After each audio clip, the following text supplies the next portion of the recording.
Alright guys, with everything set up and good to go for episode 3 of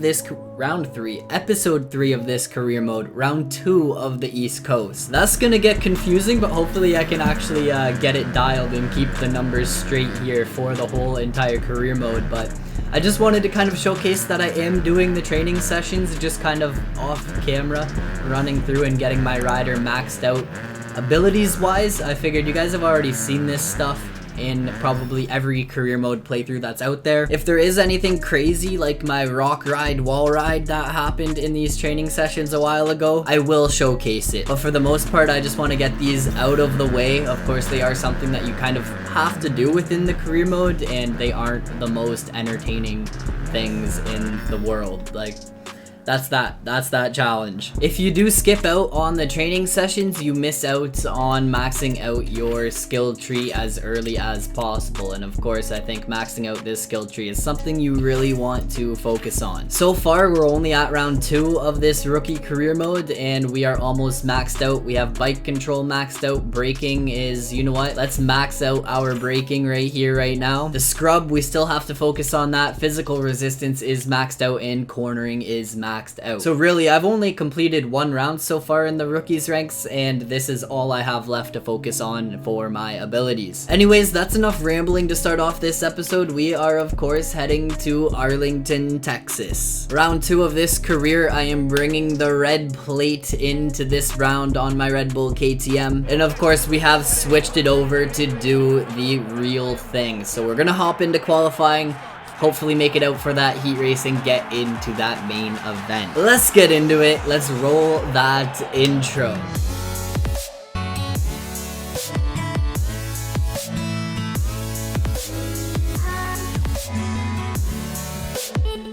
I wonder why the name and number on the back of my jersey has changed back, or I wonder if that happened last round when I was messing around with audio settings and restarting the race because everything was broken. Last episode, man, what a struggle of a round.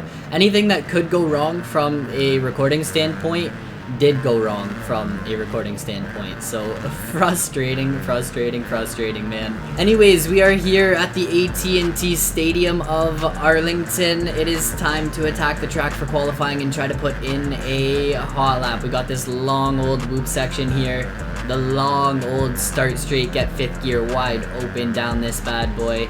Of course, jump into this corner kind of, and we can up. I'm gonna get reset. I didn't get reset, and that's probably the fastest lap I will hit all episode, 53.1. If you guys do enjoy the career mode at any point in time, of course I would appreciate it if you guys could go down there and smash that thumbs up button for me and show some love here on the channel. You guys don't know how much the little bits of support can actually help the little things go such a long way. And the Goon Army is strong. You guys are absolute legends, so all the support is greatly appreciated, and we are gonna have some fun here in Arlington. For a question of the video, guys, this is something that I kind of thought of when I made my 125 two-stroke video.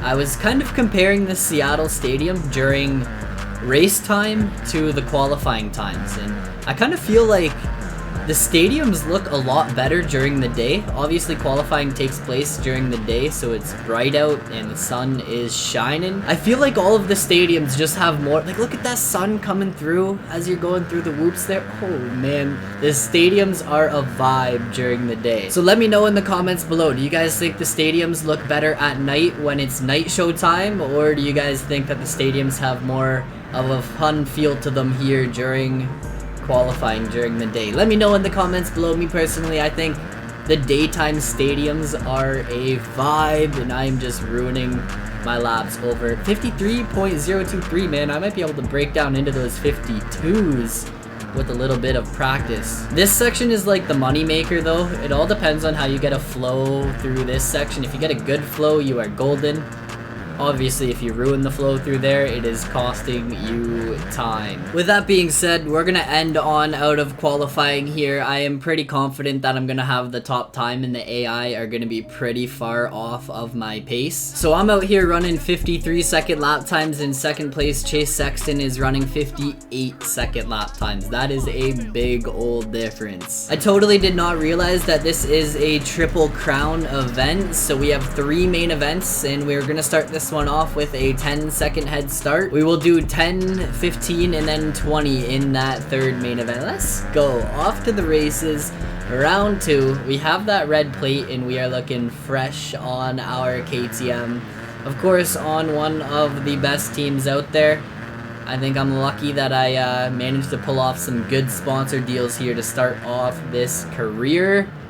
So we're gonna have to show these guys that we have the speed, and they made the right choice, accepting our sponsor request. And already here in main 1, catching up to the back of the pack. I guess when I'm like 5 seconds a lap quicker than these guys, a 10-second head start is really not that much, but it's always fun battling through the field. Of course, chaos can strike at any moment, especially when battling with the AI. They are super unpredictable, and they do some crazy things. So let's see if I can stretch out this triple without how many bikes were just down in that corner. Too many for comfort, that's for sure. Up into 8th as we are making our second run through these whoops. Yo, I almost passed 3 guys just from getting a better drive through those whoops. Right on McElrath's tail. How many guys did I pass there? I'm up to 4th already? When did that happen, man? Are people flying off the track and I'm just not even noticing? We got Nichols and Hampshire out here in front of us right now. Hampshire, of course, has that target on his back, so we gotta try and get past, well, both of these guys. They are battling it out. Let's see if I can maybe get a nice little 2-for-1. Oh, I spoke it into existence. I actually just spoke it into existence. I'm gonna hold this inside line. See if I can get this triple up and over.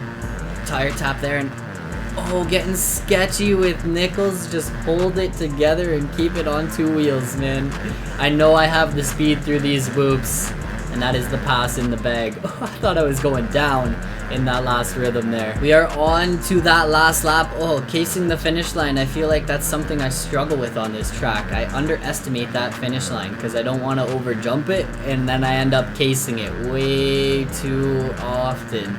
Got a little bit of a lead now over Nichols. Of course, I'm just cruising at this point. I'm surprised that 10-second head start was actually that easy. Like, I got up into the lead within, what was that, like 2-3 laps? So definitely have a lot of speed over the AI here in Arlington. I think one thing that definitely contributes to that is this whoop section. Like, we are making up so much time on these guys in the whoops. It's not even fair. Anyways, we are bringing home, oh, cheater line, and I didn't get reset. Let's go, bringing home that win. Starting things off with a bang. Textbook round 1, Moto 1. So main event 1 coming across with first, of course, like I said, starting the night off with a bang. That is exactly what we want to start off this Triple Crown. Of course, gate drop time for Moto number 2, letting these guys attack the track. We are going to give them a 15-second head start. I have some confidence here in Moto 2, but Moto 3 I think is going to be the tricky one if we do get up into that 20-second head start challenge. I think that's going to be the tough one to get done. Clean, smooth laps, of course. I know I say it in every single episode, but it is all it takes to get these head starts in the bag. As long as you don't make any mistakes, your progress towards the front of the field should be pretty smooth. Getting sketchy there, but that's okay. Triple into this corner, and watch how much time I'm about to gain on these guys in the whoops. Look at that, past Starling already, and already pretty much up to the back of Smith. The whoop section, truly a moneymaker. And then on these first few laps, I don't know if it is worth it to go for the big send line and risk landing on someone. I think it might just be smart to hit the slow line and be smooth and consistent with it. See if I can maybe get this triple. Look at Short. Look at the speed that Short just brought to the table there. My guy. Oh, and that is a costly crash, man. Such a costly crash. I will go kind of slow here as a crash penalty, but I think if I give myself too much of a crash penalty, we will be getting last out here. It's already a short race, and I'm already doing a head start challenge, so I don't think we can throw too many challenges into the mix, or else it will literally be impossible. And it is crazy how quick these races go. Already down to 32 seconds on that clock. So next lap literally might be the last lap and the last chance for me to get any of these passes under my belt. Who is that? Smith? I need Smith to get out of my way. Oh, he's still cross jumping me and banging bars.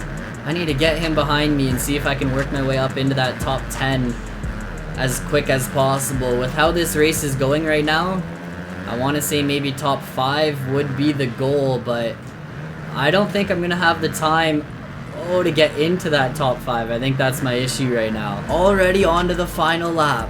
Already last lap. This race flew by. Man, with the blink of an eye, we are on that last lap. One crash in this Dragon's Back section, and that sends you to the back of the pack. Struggling here in Arlington. Let's see if I can get some passes under my belt here. Oh, Nichols, I thought I was actually about to land on you, my guy. I feel like if I didn't wheelie the way I did, I would have just crushed Nichols, and I would have been sleeping. Oh, man. Did I just take someone out? I think I took someone out. Bailey and Swole, that would be for top 5. Peters is next on the list. That would be for 4th. I'm going to go for it. I'm going for that inside pass on the man. He's going to battle back. Marchbank's getting a little sketchy.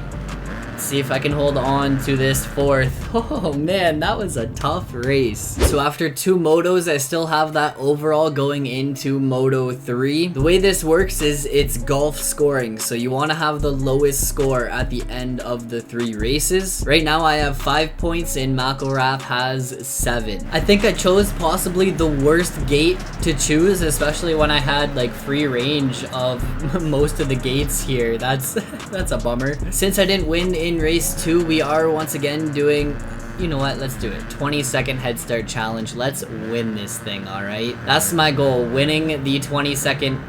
Oh, I thought I was gonna get reset for going around those tough blocks like that, but let's win this thing. I think it is possible. Obviously the 15-second head start challenge is doable. I rode like a goon there in race 2.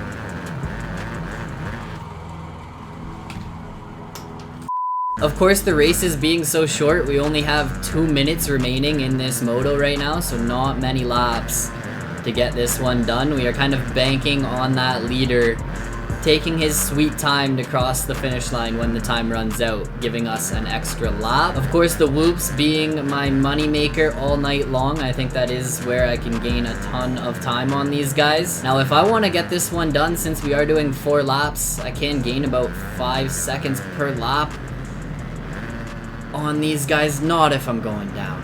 Not if I'm going down doing that, sleeping on the track. And that is one of those examples of risk versus reward. That big line is definitely way quicker, but it is so risky when you are going for it that it makes me wonder if it's even worth going for the rest of this episode. I'm so far back right now, I might be looking at a last place finish here. I think I need all the advantages I can get, so I know I don't really want to be hitting this line, but I think I have to be hitting that line if I do want to get up and make any passes happen. McElrath is in 17th, so that is one thing I got going for me, but there are other guys in this championship fight right now here at the Arlington Triple Crown. I'm going to jump to the inside here, see if I can get Hill and Wageman behind me. I need to at least have the confidence of getting McElrath behind me and let everything kind of play out the way it's going to play out. I do want to obviously make as many passes on this next lap as possible. Look at this, the whoops. My money maker section, that is for sure. How many passes did I just get?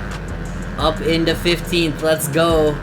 White will be the pass for 14th, and I don't know if it's worth it to go for this line. I think it's worth it to send it, even if you case it, even if you aren't going to make it. I need to try and get Bailey behind me here.